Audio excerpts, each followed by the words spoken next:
To customize text settings on a Samsung Galaxy S26, first of all, you will need to open settings on your device. Next step is to enter the display. After that, we can navigate down to the font size and style. And then there's three options that you can adjust. First one is a font style. You can change the font that you're going to use on your phone.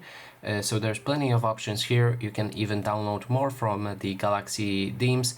So just look on the prices, because most of them will have price tag, but some of them will be free. You'll be able to download them and then use them. Just select whichever one you like from this list, and then it should be applied. After that, we can make our font bolder, as you can see, and we can lastly adjust the size for our text. So we can make it bigger like this or smaller like this. And keep in mind that this applies to all of your phone, I think, except the keyboard. So you will see this text basically everywhere. And that is basically everything. Thanks so much for watching.